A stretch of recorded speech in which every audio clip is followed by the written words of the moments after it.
Este año 87, mi abuela fallece por los desgastes que les había comentado. Los doctores no pudieron hacer nada por ella y falleció. Eh, Fue muy duro para la familia, muy duro, muy duro. Para mí fue muy duro, demasiadamente duro, porque como les comenté al principio, yo me crié con mis abuelos desde pequeño. Para mí, mi abuela Rosa era, era muy especial. Mi abuela conmigo fue muy, muy, muy, muy, muy, muy, muy especial. Y aún hoy a mis 49 años recuerdo su rostro. Recuerdo ahora viendo sus fotografías eh, y su forma de ser, sí, su forma de hablar, de expresarse, que mi abuela, a pesar de, ella no tuvo educación universitaria, ella no creo que terminó primaria, pero era una mujer muy leída, le encantaba leer, ella tenía en la casa una biblioteca muy grande de literatura, pero literatura, o sea, buena, literatura buena. Y la letra de ella a mí me encantaba, una letra cursiva, eh, y escucharla hablar a ella, expresarse, era muy bacano. A todos nos dio muy duro, muy duro. Realmente el cambio que tuve de colegio, profesores, lo que venía con mi abuelo y con mi abuela, a mí, a mí me afectó internamente. Eh, Era algo, eh, eh, perdón, eh, que estaba dentro de mí. Sí, está dentro de mí. Y nadie, pues nunca nadie me preguntó ahí, Camilo, ¿cómo se siente? Camilo, ¿cómo está? No, no, no. Yo sé que cada uno llevaba su duelo a como podía llevarlo. Sí, todas mis tías, se reunió toda la familia de ahí, o sea, mis tías, mis tíos, bueno, un solo tío, porque nomás tenía quedado un solo tío, todas las hermanas de mi mamá. Se reunió parte de la familia de por parte de mi abuelo y mi abuela. Conocí primos y primas que yo ni sabía, fue la primera vez. Conocí familia que no conocía, eh, porque como les digo, fue algo muy, muchos estimaban a mi abuela.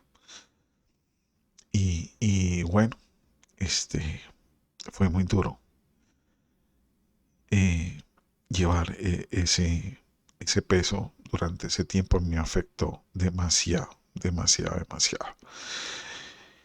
Listo, pasé así. eh,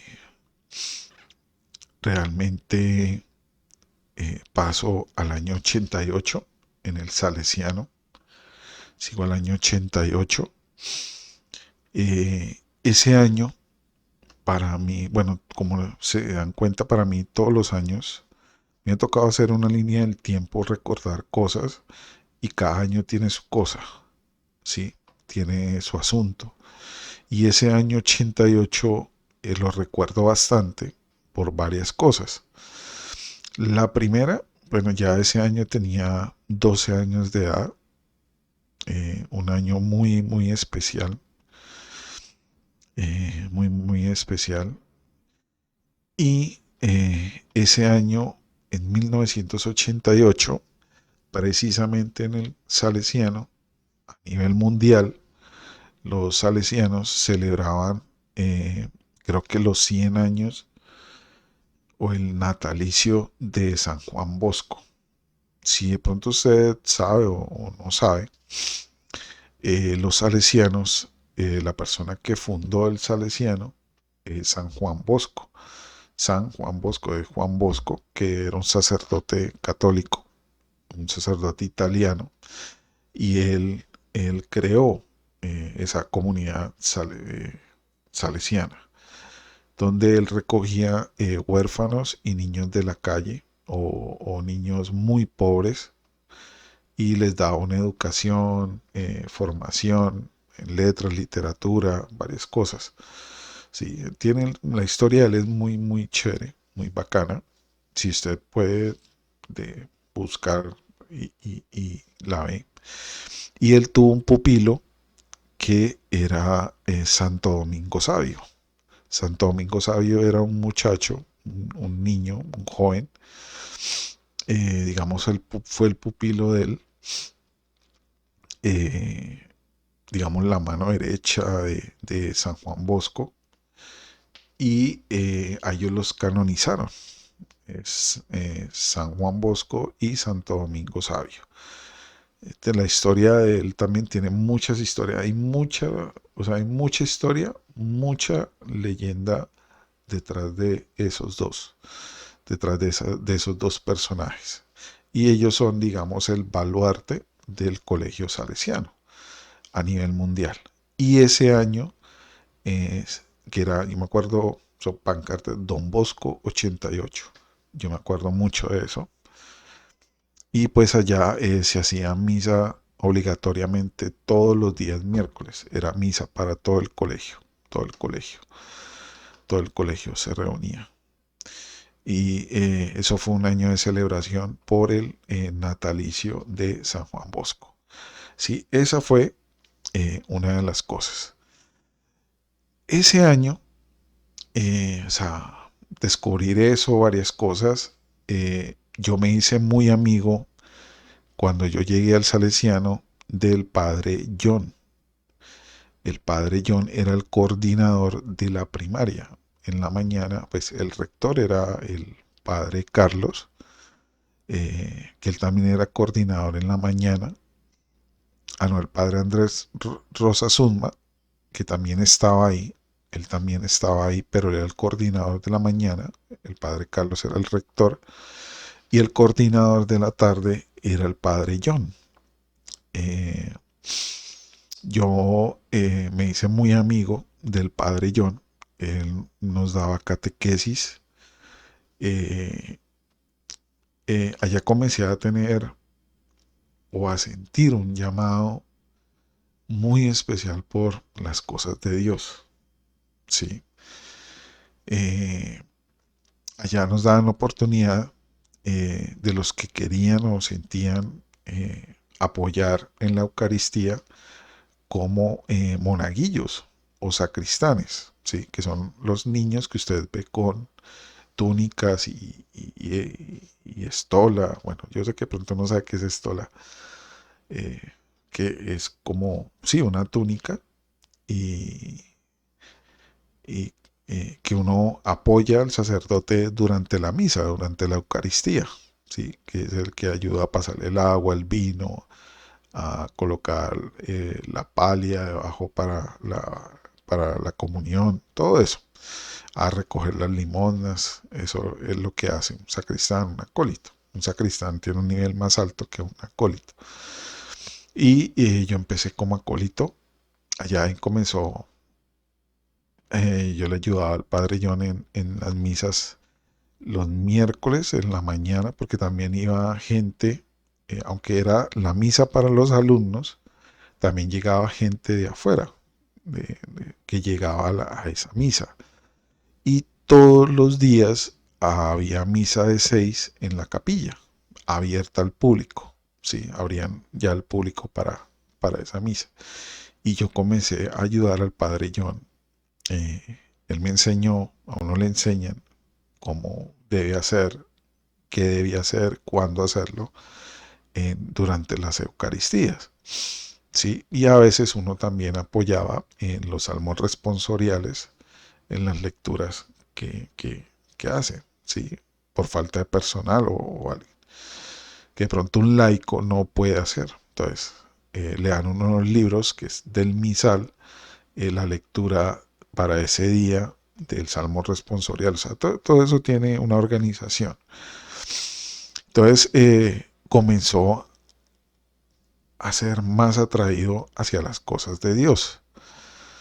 Eh, Llegando al nivel, pues obviamente yo iba todos los domingos, a los domingos era la misa, habían dos misas, misa de 9 y misa de 12. Y yo iba todos los domingos a ayudarle al padre John eh, en la misa de 9 y en la misa de 12. Yo me bañaba, me iba exclusivamente para eso. En la misa, cuando yo le decía, ¿quiere que le ayude en la noche? Bien, no, pues si puedes y así, ¿sí? Y durante la misa que había para los alumnos.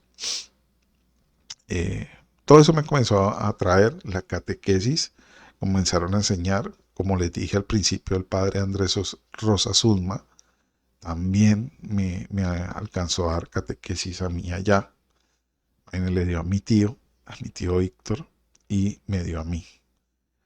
Eh, Era un padre muy querido, también el padre John Escobar.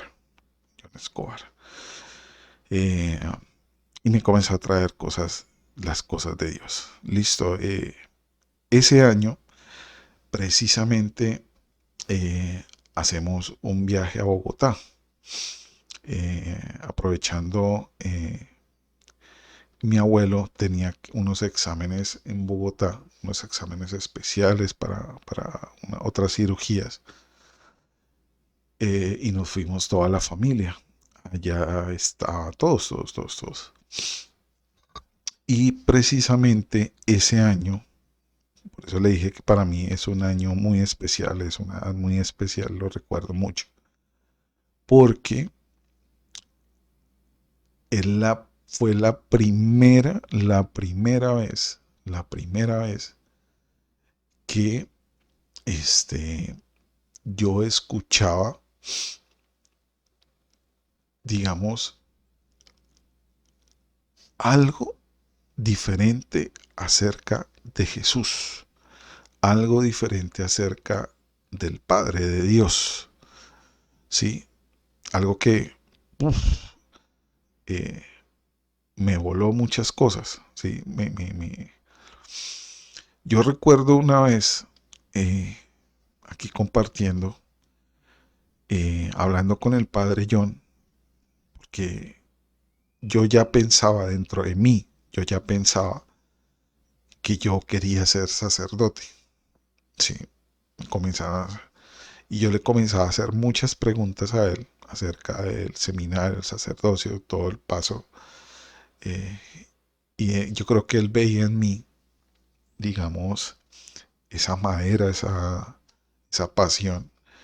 Y hablamos de muchos temas. En esos temas estamos hablando precisamente sobre los evangélicos, los protestantes, las otras personas, testigos de Jehová, que eran de otras denominaciones.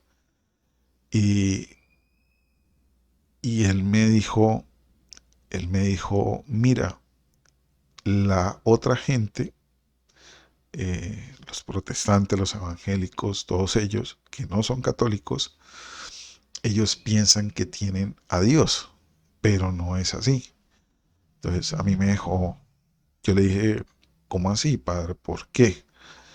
Entonces me dijo, porque si ves tú en la capilla, si tú vas a cualquier iglesia católica, tú entras a la iglesia, a la capilla, a la catedral, y tú ves en el fondo, en el altar, eh, ustedes se han visto de pronto, no recuerdo el nombre de eso, donde se guarda el corporal. El corporal es donde se guardan las hostias para la comunión, ¿sí? Entonces, según la creencia católica, cuando se ora por eso o hacen el proceso, hay una transformación y esas hostias dejan de ser hostias y se vuelven el cuerpo de Cristo, ¿sí?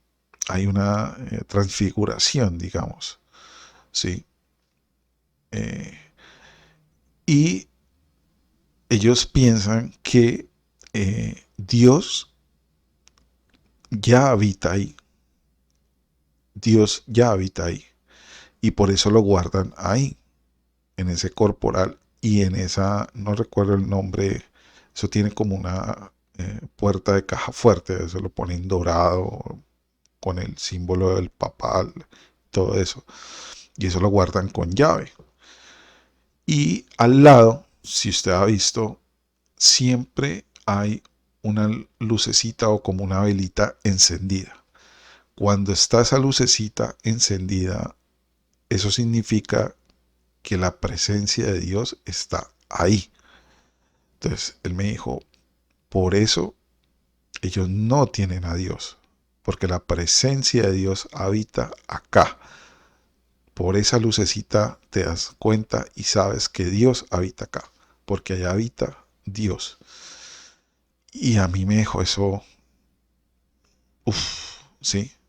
Entonces para mí era, cada vez que uno pasaba por el centro, usted tiene que santiguarse o hacer una venia, arrodillarse, sí, una venia de respeto y arrodillarse y santiguarse al pasar por el centro porque está pasando por la presencia de Dios. Listo, pero ese año, como le digo, ese año viajamos a Bogotá y a mí me fue, digamos, me voló la cabeza. Eh, Fue la primera vez que escucho acerca de Jesús y acerca del Padre de una forma diferente. Y fue gracias a mi tía Violeta, eh, que era mi otra tía de Bogotá, con sus 5 hijos. Ella conoció a un pastor, recuerdo el nombre de ese pastor, era Francisco. Recuerdo el nombre del Francisco, un hombre casado, tenía creo que 3 hijas de diferentes edades. Un testimonio de él, según lo que, o sea, entendí o escuché, el padre lo había rescatado de la drogadicción y el alcohol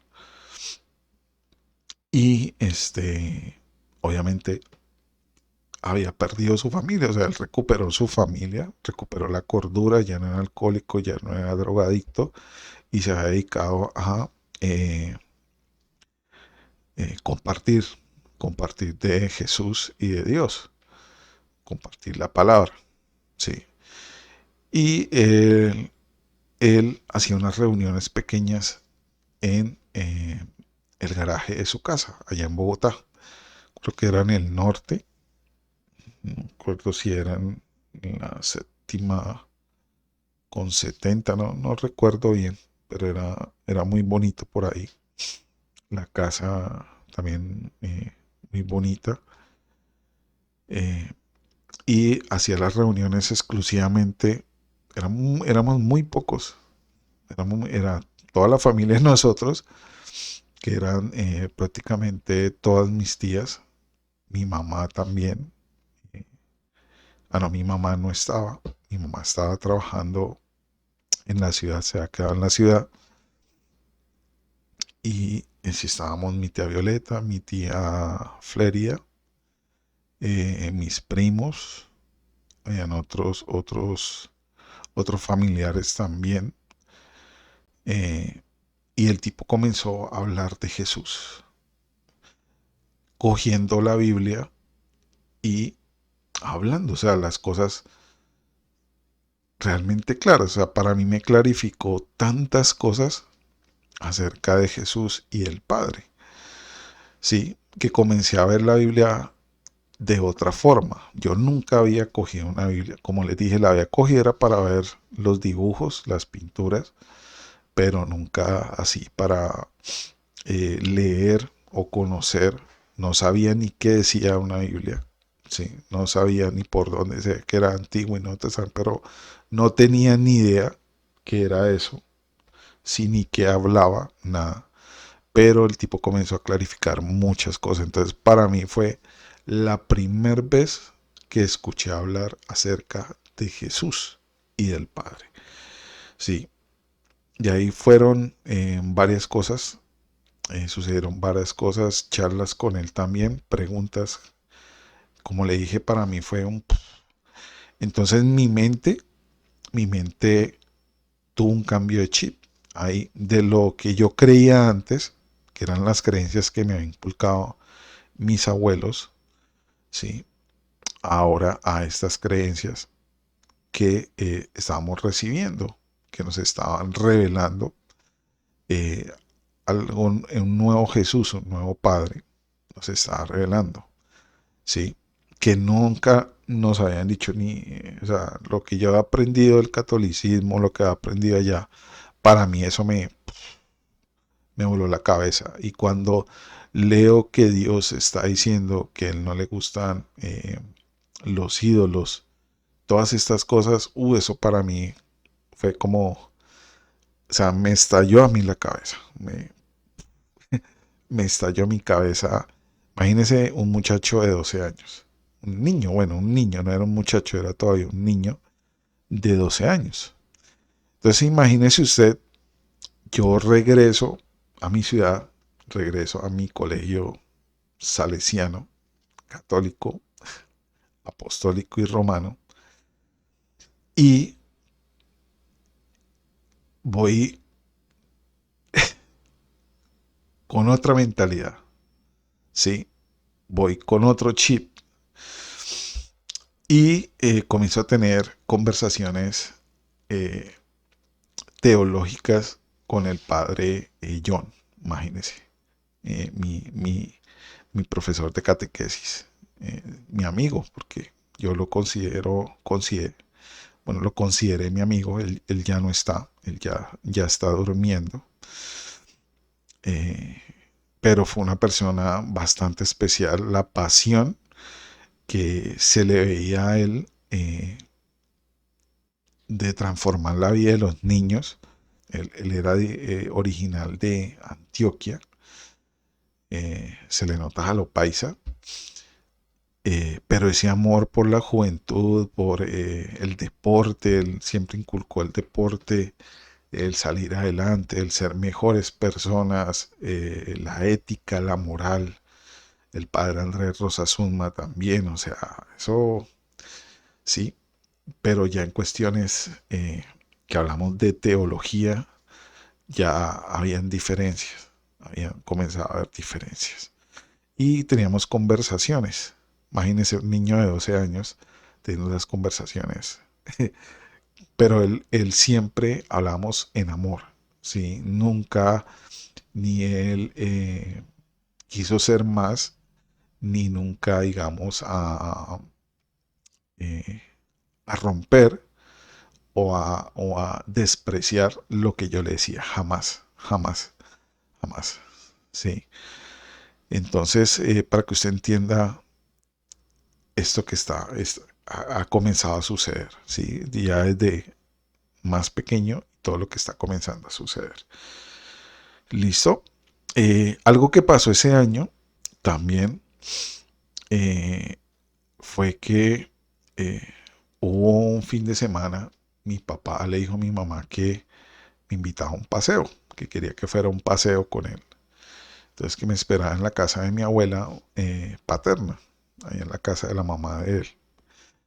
Y, y me fui.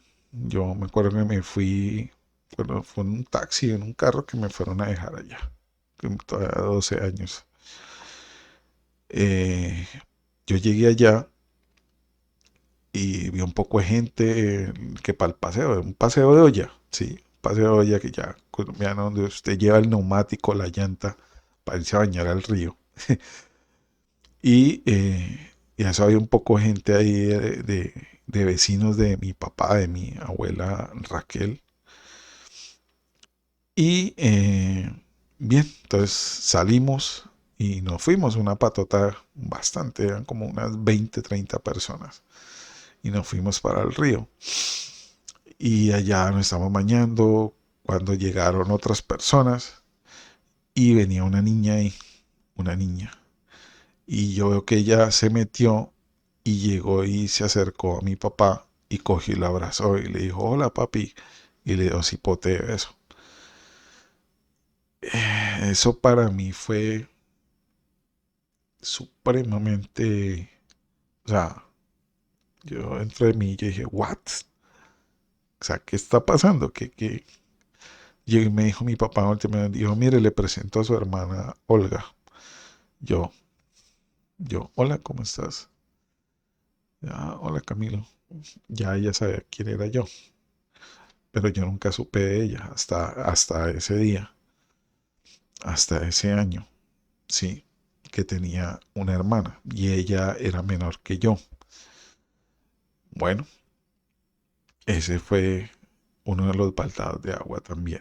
El año 89, bueno, en esa transición del año 88 al año 89, este pastor, mi tía Violeta, lo trae a Neiva con su familia, hacen reunión en la casa de nosotros, está mi mamá, está otra tía, mi tía Julieta, está mi tía Lucía, hay otros primos, otra familia, o sea, se llena la casa con bastante gente.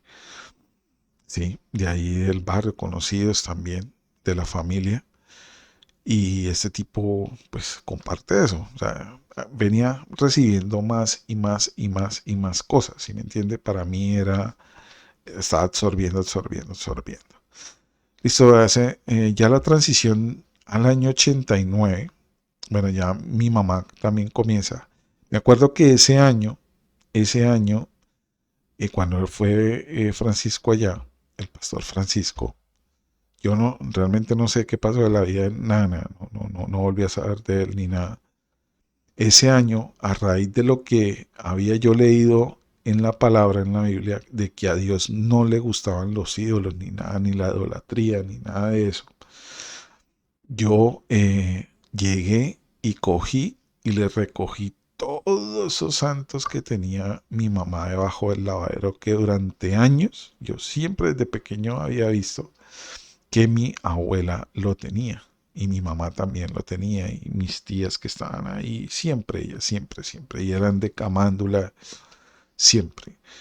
Y eso o sea, para mi mamá, eso fue durísimo también, porque él también llegó y le habló, le explicó, eso también fue para ella un cambio de chip, para todos en la casa. Y a partir de ahí, digamos, fue que comenzó ese andar en lo evangélico cristiano, no lo cristiano católico, sino lo cristiano evangélico protestante. ¿Sí? Es así.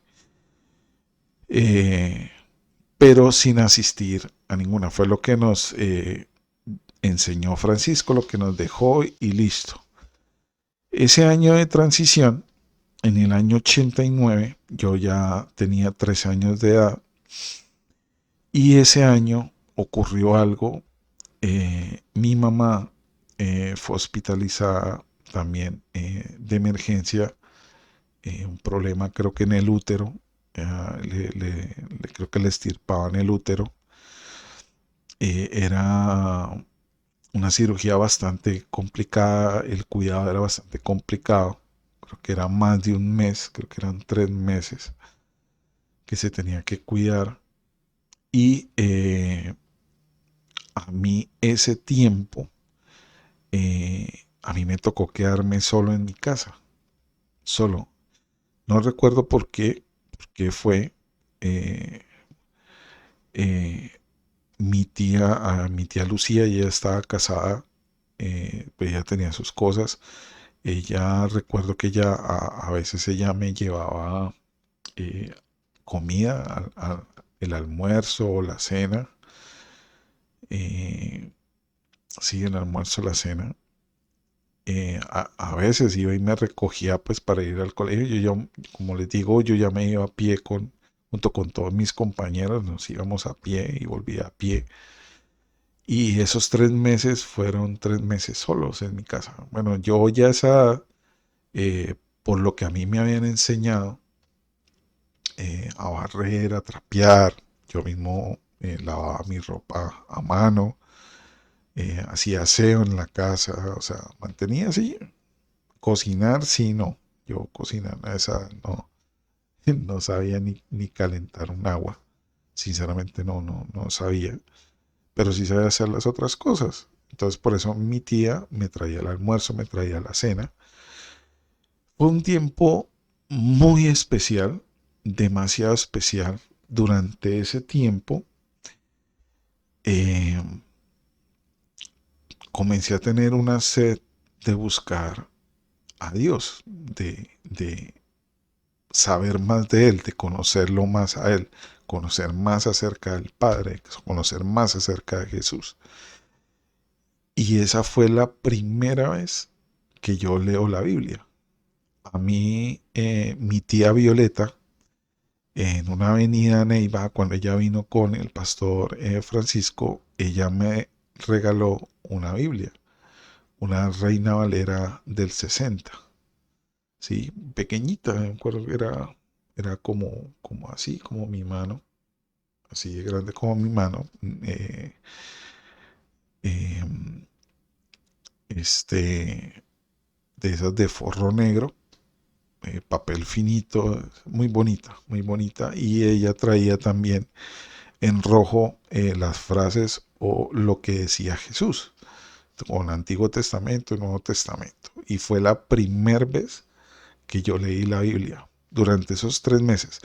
Para mí fue un tiempo, digamos, de estar apartado totalmente de todo. Yo llegaba del colegio,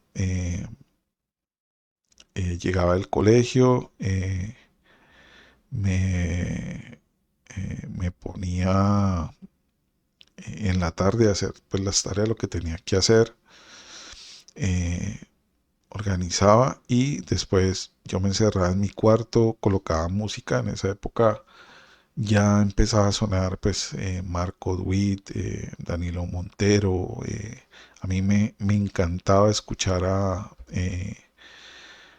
a este Alvarado. Alvarado me fascinaba ese álbum.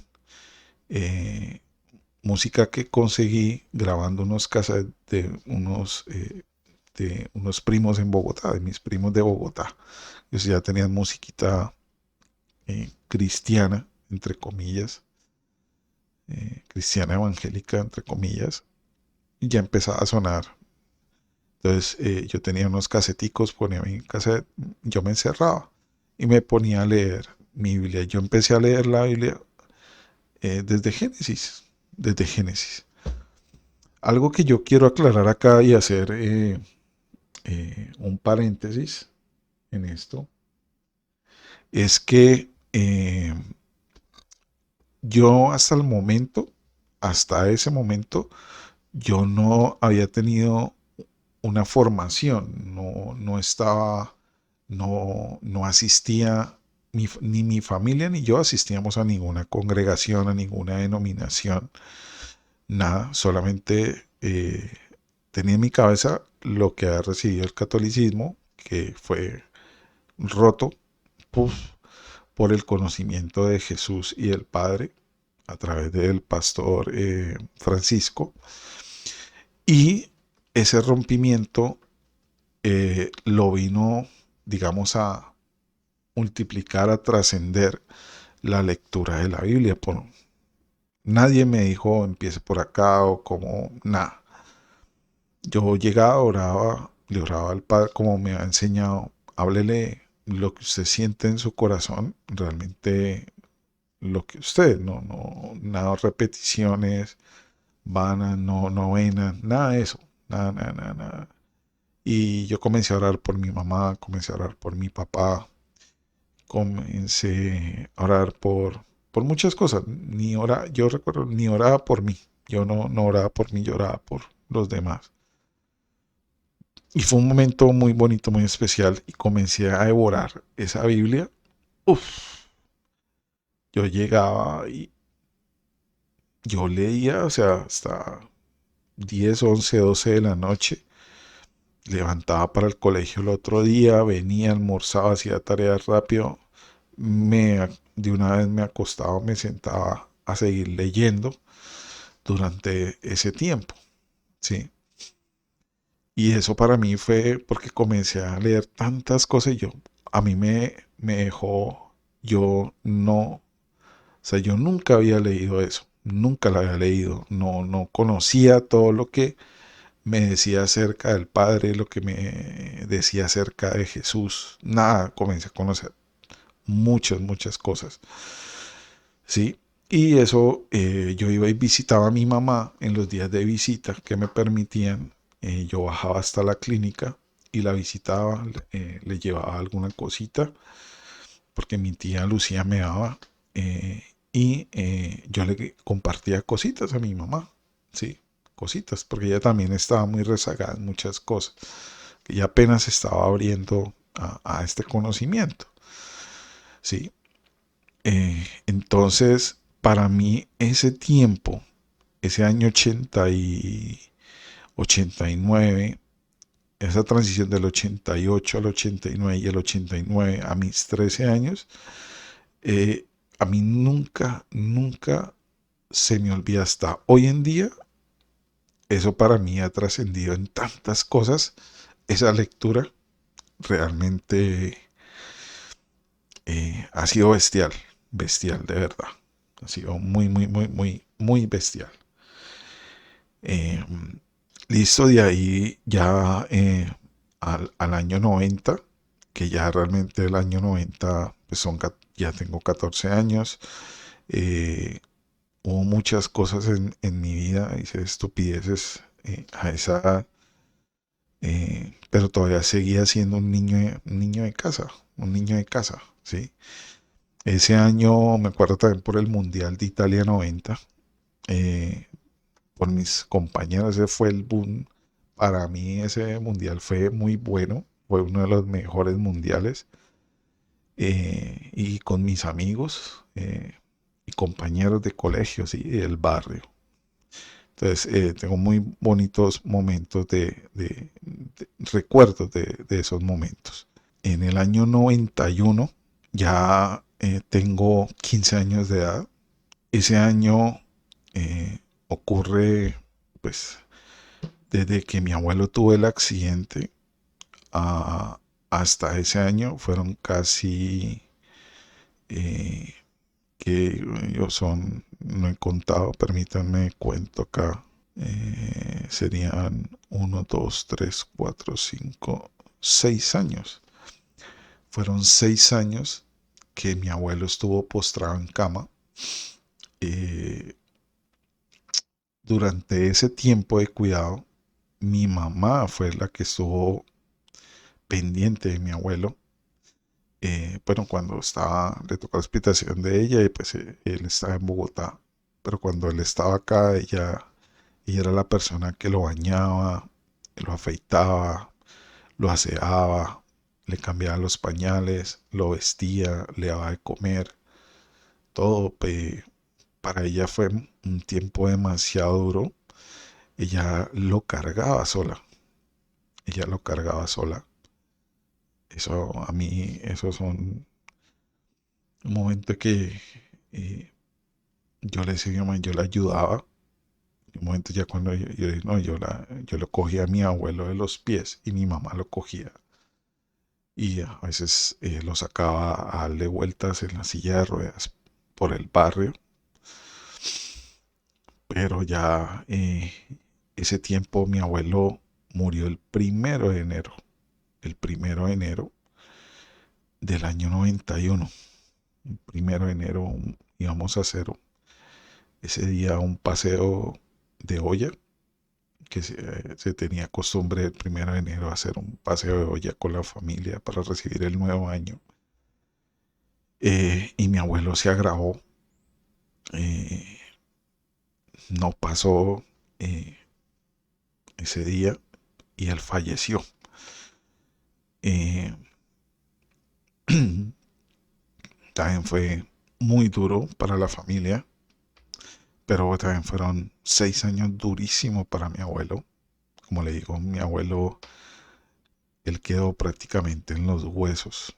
En los huesos estaba totalmente irreconocible, irreconocible prácticamente.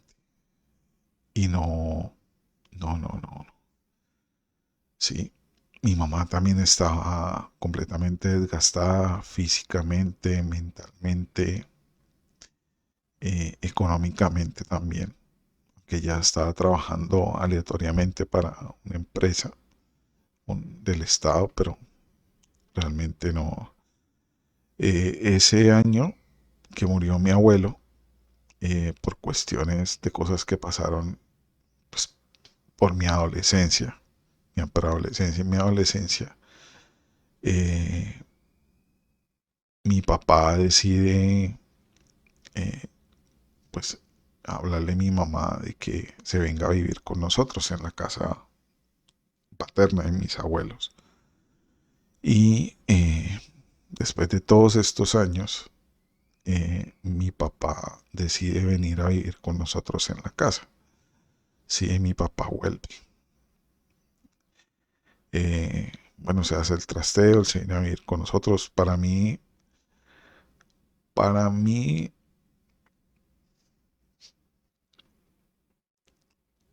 una parte de mí estaba contento porque mis papás volvían a estar juntos. Sí, volvían a estar juntos.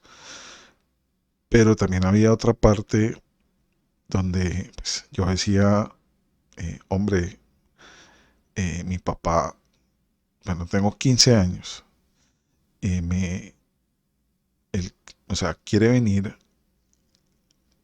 digamos, a darme corrección o a instruirme de lo que no me instruyó durante todos estos restos de años, ¿sí? Y quiere venir o sea, estaba dividido en esas dos. Entonces, como se pueden dar cuenta, era algo fuerte, algo fuerte, ¿sí? Y obviamente el ajetreo de la vida que mi papá tenía como conductor, de estar viajando él constantemente, él se perdía, bueno, no se perdía, le tocaba viajar, se llaman rodamiento, eran 30 días de rodamiento, y se quedaba como unos 5 días o una semana en la casa y volvía a ese trote, sí, ese trote. Y pues cuando estaba en la casa era pendiente de cosas del carro, del bus, de mantenimiento, de esto, lo otro, pues en las cosas de él, ¿sí me entiende? No, no, no. Ya, sí. Mi mamá toma la decisión también pues porque mi papá está en la casa, supuestamente él viene a proveer a la casa, ella toma la decisión de renunciar a su trabajo, ¿sí?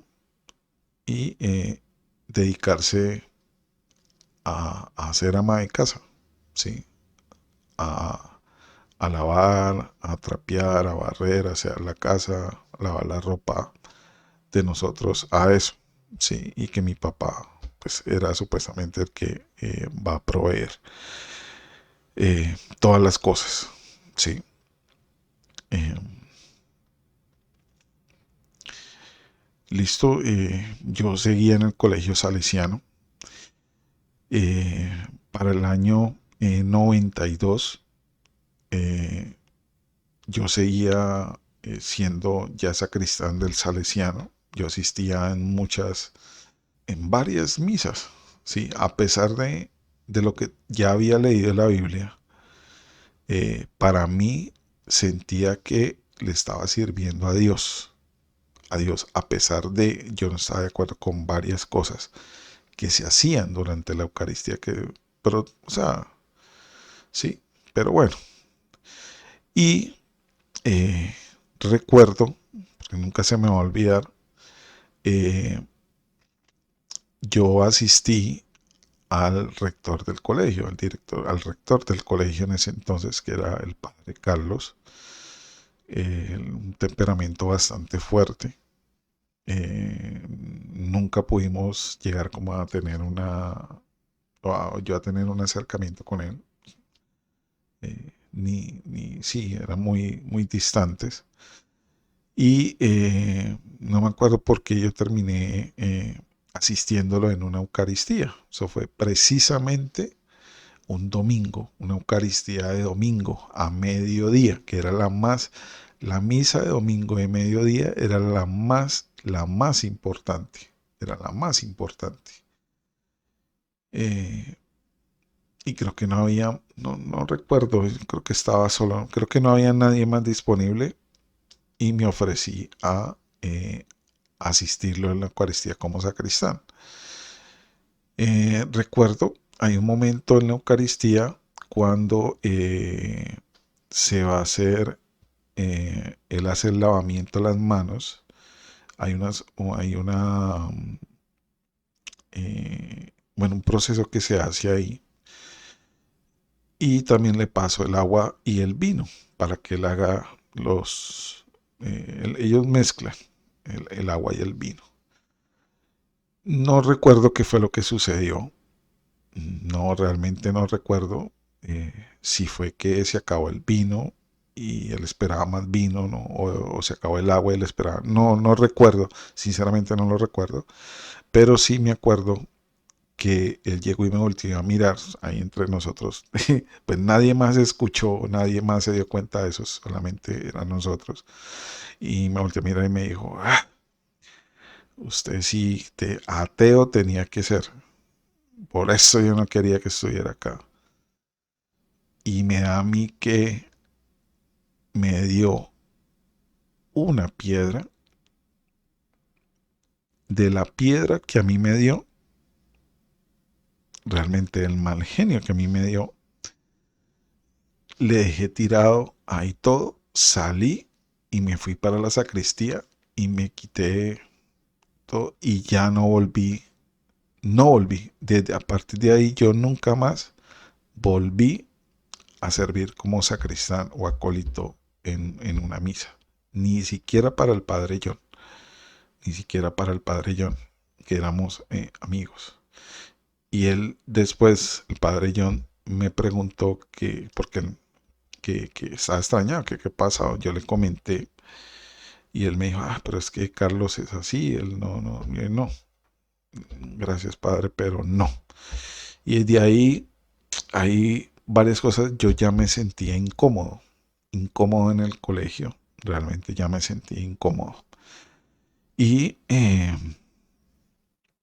realmente estaba cansado. Eh, yo le dije a mis papás, yo le dije que ya no quería estar más en ese colegio, que ya no me sentía bien, que ya no, o sea, no estaba,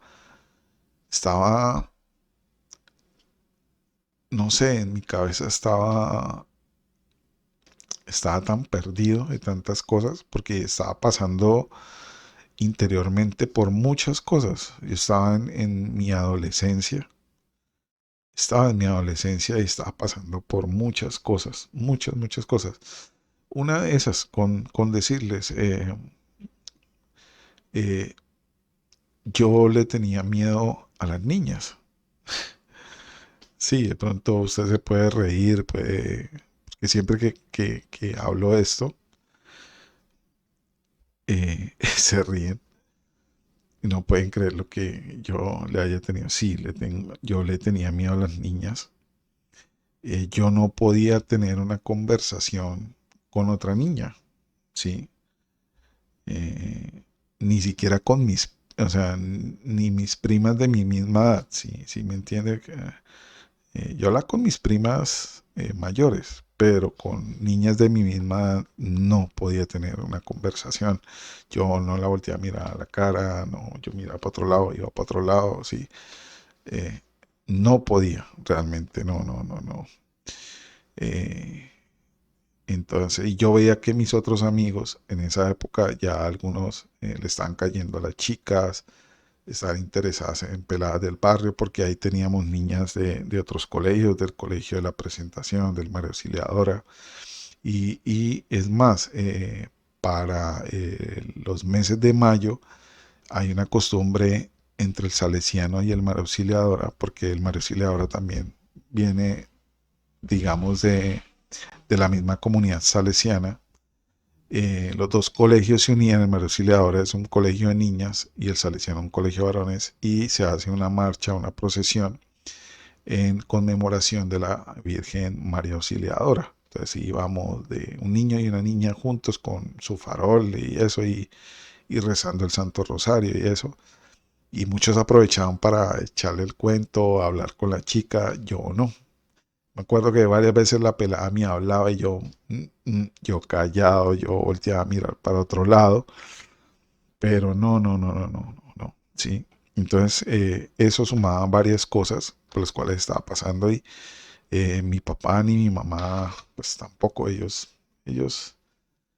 ellos pensaban en su mente que solamente, pues, dándole comida, ropa, dormida, techo, ya el muchacho con eso tiene y de gracias, sí, pero no, dentro de mí, dentro de mi cabeza estaban pasando muchas, muchas cosas. Entonces, por eso realmente no quería seguir ya allá. Yo salgo del Salesiano eh, y en esa época, para el año 92, a varios de mis compañeros del Salesiano, de otros chicos que conocía de otros colegios, del Campestre, de la Fragua, sí, eh, eh, esos chicos que salían de allá se iban para otro colegio. Un colegio pues, de esa época que también llevaba tiempo. Imagínense ese colegio, yo recuerdo que le decían el arca de Noé. Sí, entonces decían, ¿por qué? Porque allá van a caer todos los animales. Sí, entonces allá fui a dar a ese colegio, eh, un colegio mixto, y fui a llegar a repetir octavo. Ya estaba haciendo octavo. Tenía en esa época 17 años de edad cuando fui a repetir octavo en el Ciudad de Neiva.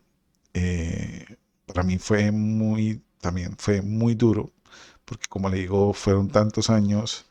Yo era un niño de casa, le tenía miedo a las chicas, eh, siempre fui muy educado a mí, como me eduqué con mujeres, en tratar a las mujeres con mucho respeto, con mucho tacto, ¿sí? Eh, Siempre cuidando, pues, no ser brusco, ¿no? Sí, con ellas. Cuando yo llegué allá, era otro ambiente ese colegio. Eh, yo era otra chica que le decía malas palabras a otra y entonces que buscándole pelea esto, eso para mí fue, yo dije, pero yo, con ello, yo en dónde me metí, pero digamos, eh, lo que me tenía contento era porque ya encontré bastantes amigos que habían salido de los otros colegios y me encontré con ellos allá. O sea, era una amistad. Ellos comenzaban a presentar, a ayudarme como a socializarme. Y pues ellos ya tenían novia, ya eso, ya estaba uno mirando eso. Sí, que le atraía a uno el otro, el sexo opuesto, cómo le hablo a esta chica, cómo me comporto, cómo esto, ahora poniéndole cuidado, cómo me vestía, qué me ponía, todo eso, la música, todo comenzó así eh, en ese colegio. Y pues para ese año, precisamente para ese año, conozco a mi primera novia. Tuve mi primera novia, fue mi primera experiencia en muchas cosas. Era la primera vez que besaba a una chica, que le cogía la mano, que hablaba realmente hablarle, sí, o sea, con una chica, sí. Eh, Fueron unos años de descubrimientos eh, de muchas cosas, y también de lo que habla la palabra del fogaje de los jóvenes. Sí, desgraciadamente o no sé, afortunadamente, no sé, el padre permitió que sucedieran muchas cosas en esos años que fue en el año 93, 94, sí, en el 95. Yo con esa chica duré casi 4 años. Duré 4 años, un poco más de 4 años de novios. Ella tenía una excelente familia, sí.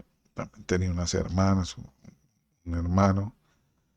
eh, pero fueron muchas cosas. Realmente eh, ahora entiendo eh, porque el Padre a veces nos quiere guardar el corazón y la mente, ¿sí? De tan jóvenes. Pero bueno, yo no tuve esa guía, no tuve alguien que me dijera, ven, vamos así o compórtate así. Algo también desde pequeño, una formación desde pequeño, ¿sí? Pero también veo la misericordia del Padre conmigo, ¿sí? Eh, Algo que realmente, como le digo en este testimonio, hay muchas cosas, le estoy contando muchas cosas eh, que casi solamente sabe el padre, lo sé yo, o sabe el padre, lo sabe mi esposa y lo sé yo. Hay otras cosas que no voy a contar, sí. Voy a contar solamente las cosas que, digamos, el padre me ha llamado a hablarle. A, de pronto usted se identifica con todo esto y saber quién soy yo, sí. Como le digo, de dónde vengo, qué ha pasado durante mi vida, tener un conocimiento superficial, porque esto es un conocimiento superficial de acerca de mí, pero para poder tener un contexto de por qué tomé esa decisión. Eh, en el año 95 tuve mi primer intento de suicidio. No es fácil para mí contar esto ni decir estas cosas, porque no, qué orgullo va a tener de contar esto.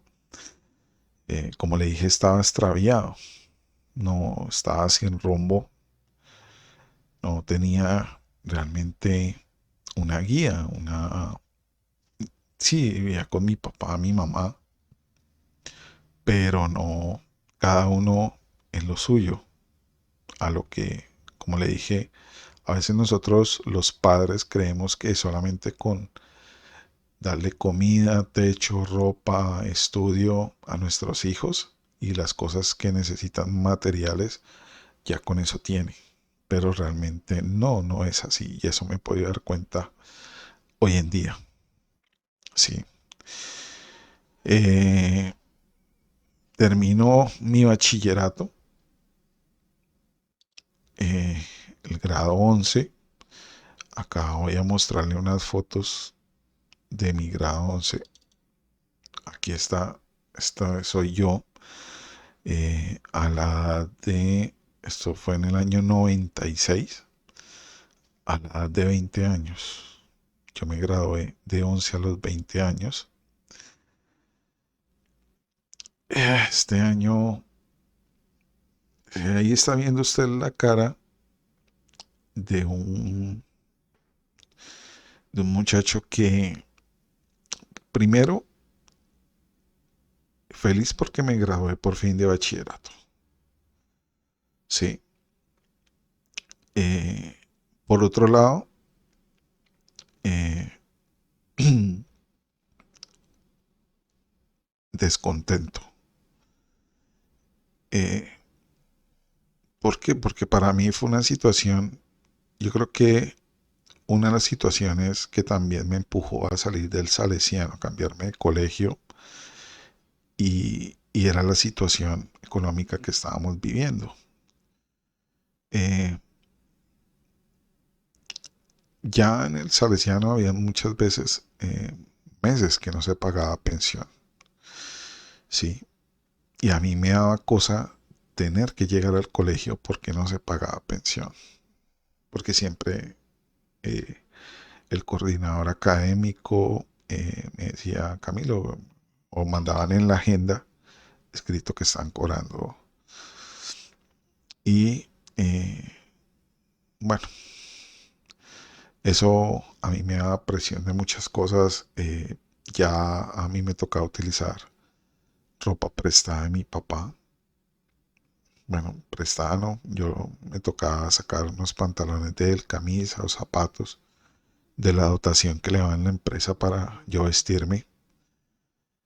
Eh, Fueron varios. Yo entiendo que la situación que tenían mis papás eh, sí fue difícil, pero por eso no quiero entrar a juzgar esa situación.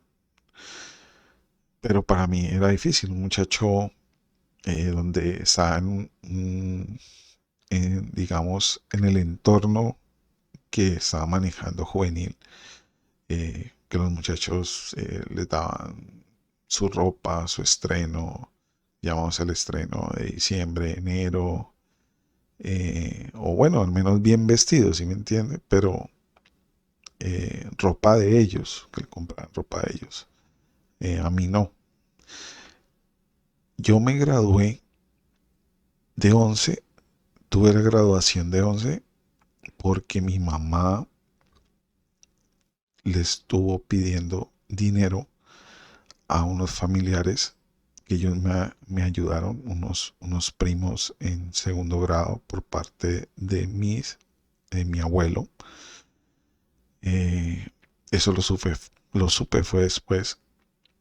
eh, y ellos le dieron dinero para que comprara, pues pagara lo del grado, los derechos de grado, la túnica, la ropa que me puse ese día, los zapatos. eh, sí,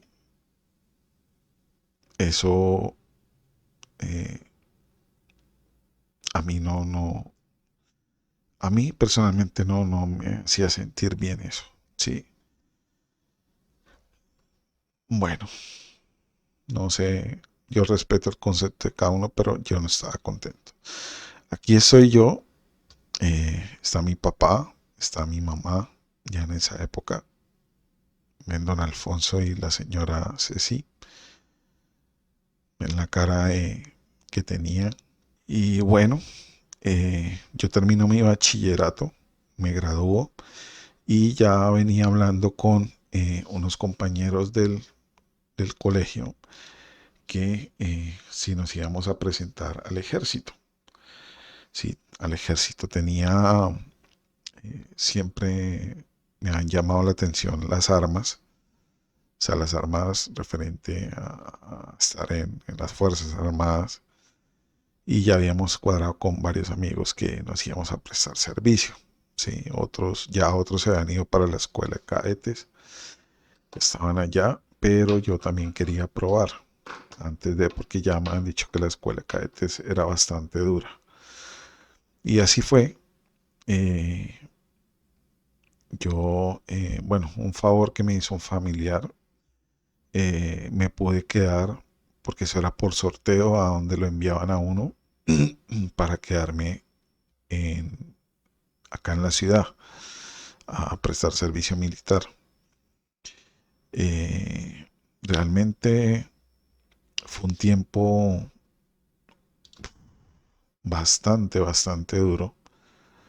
Acá pueden ver la foto de Camilo. Ese día fue del juramento de bandera. Ese día ya pasábamos de ser eh, reclutas a pasar a las compañías. Ya después fueron 4 meses de instrucción. Sí, juramentamos banderas y nos distribuían en las compañías. Ahí estoy con mi mamá, mi papá, el juramento de bandera. Fue un año con muchas cosas. Eh, Ese año, precisamente, tuve mi segundo intento de suicidio. Eh, yo me iba a disparar con con mi rifle de dotación. Afortunadamente eh, llegaron mis compañeros de escuadra